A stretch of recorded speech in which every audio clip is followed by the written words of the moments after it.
A lively debate between the United States, Russia, U.S. allies, and Venezuela broke out at the UN Security Council on Saturday. Now it's time for every other nation to pick a side.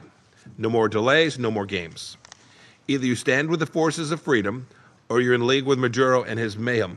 In this case, the United States is not behind the coup d'etat.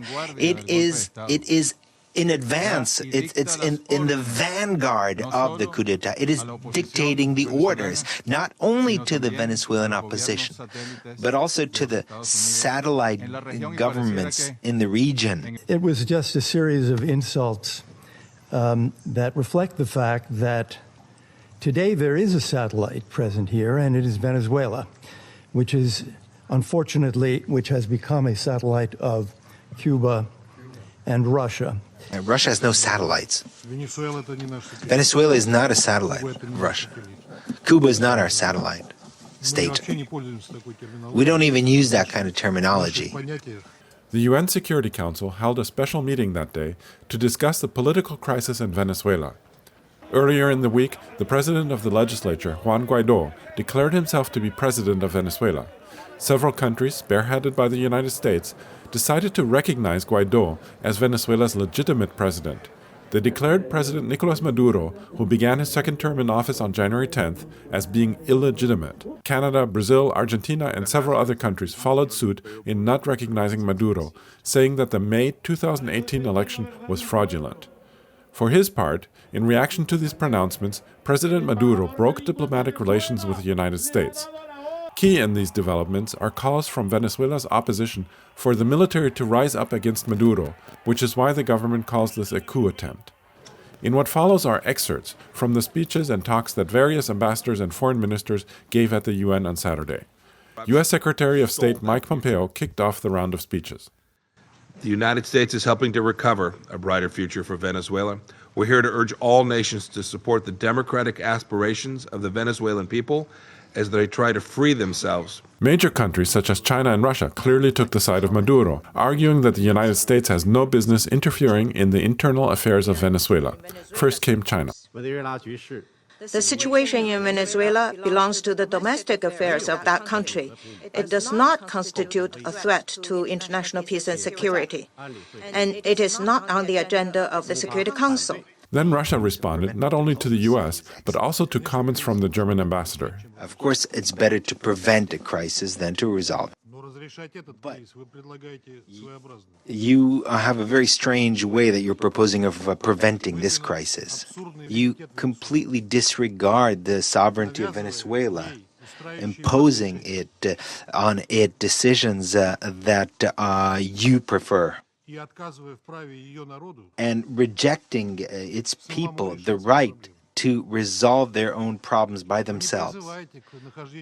You're not calling for the political forces of Venezuela to find a common understanding in the interests of achieving internal peace and stability.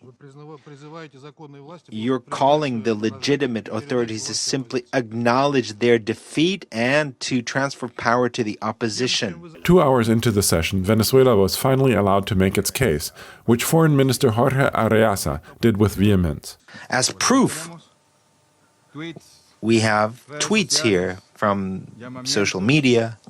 We have appeals, calls to the security forces, to the Bolivarian National Army to take position against the legitimate authorities, against the constitutional government of President Maduro, by Secretary of State Pompeo and by Vice President Pence. It was on the 22nd where Vice President Pence, basically in a tweet, gave a green light for a coup d'etat in Venezuela. If one of you can tell me in which article and in which provision of the United Nations Charter you can find the legal basis for the self-proclamation of an individual who wasn't elected by anyone as president of the Bolivarian Republic of Venezuela, then it wasn't Marco Rubio, it was Donald Trump who threatened the use of military force directly against the Bolivarian Republic of Venezuela.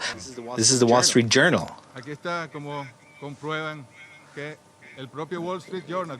Even the Wall Street Journal, as last year the New York Times did it as well.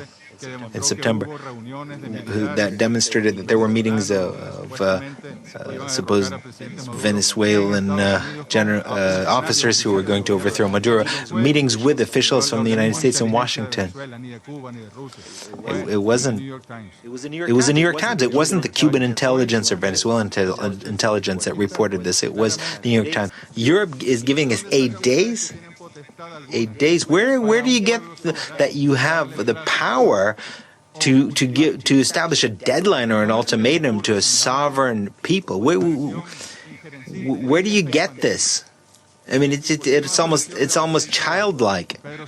Replacing Mike Pompeo at the Security Council that day was Elliott Abrams, a longtime anti-communist hardliner of the Reagan and George W. Bush administrations, who was convicted in the Iran-Contra affair and has a long history of supporting right-wing governments in Latin America. This is not about foreign intervention in Venezuela. It is not an attempt to impose a result on the Venezuelan people. Democracy never needs to be imposed. It is tyranny that has to be imposed. This discussion in the Council is about the right of the Venezuelan people to direct their own internal affairs and choose the future of their own country democratically. Thank you. Many of the speakers that day were from small island nations of the Caribbean, all of which supported the Maduro government and condemned U.S. efforts at interfering in Venezuela's internal affairs. First came Cuba. The current administration of the United States of America seems to have dusted off the Monroe Doctrine and to be wielding it as its preferred arm of diplomacy, and in a fresh extension of its imperialist policy in the region is threatening with particular ferocity and malice Venezuela, and has gone so far as to declare that all options are on the table. The ambassador of the small island nation of St. Vincent and the Grenadines had the following to say. Mr. President, unequivocally, Venezuela is not a threat nor represents a danger to international peace and security, albeit the government is subjected to a systematic campaign of aggression.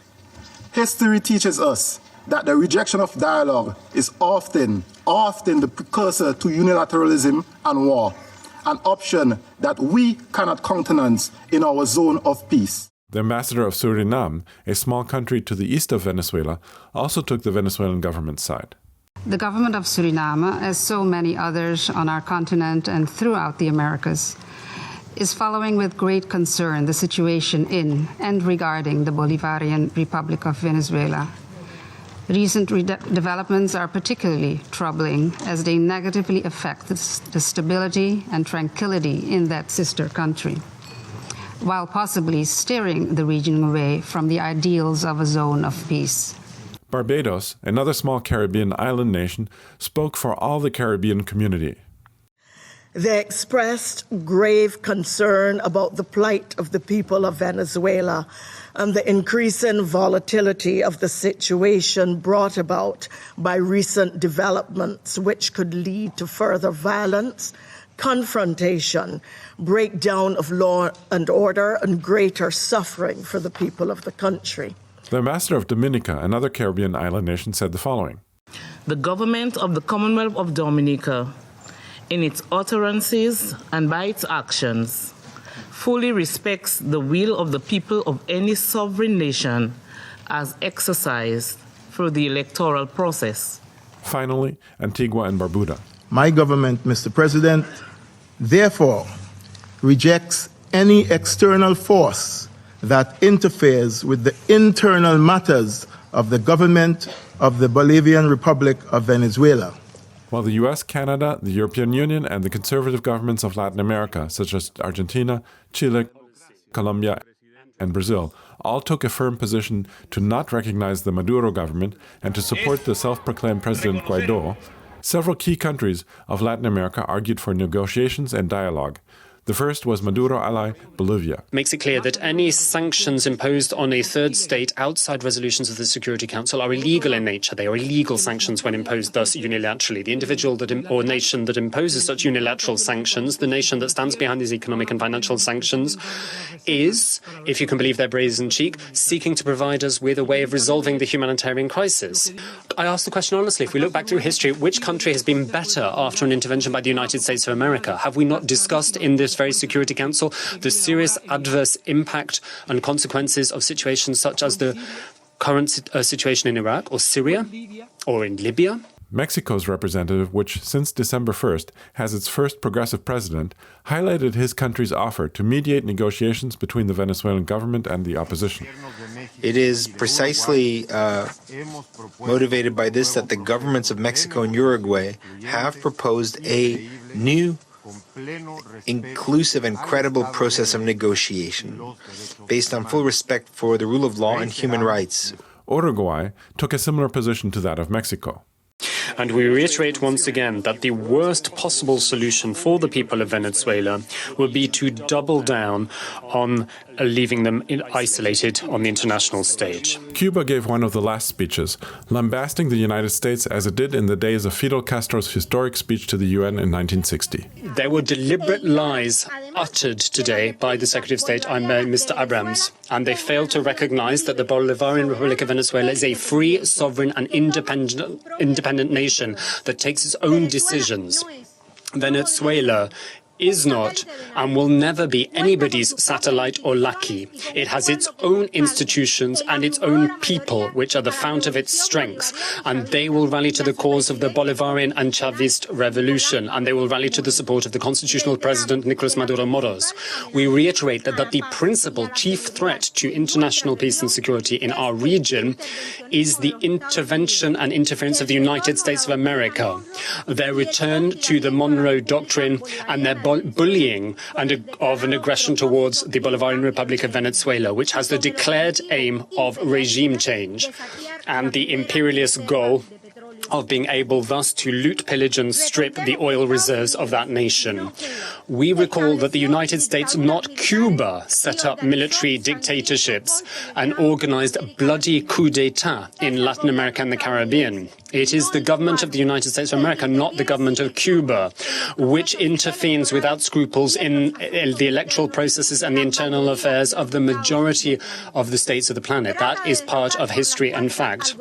They have sought to overturn and topple by force legitimate governments, and they're seeking to do that again in toppling the government of the Bolivarian Republic of Venezuela. They're doing so through a campaign of defamation and the threats of military action. They are calling for violence and coup d'etat. Go back to your history books, Secretary of State Michael Pompeo.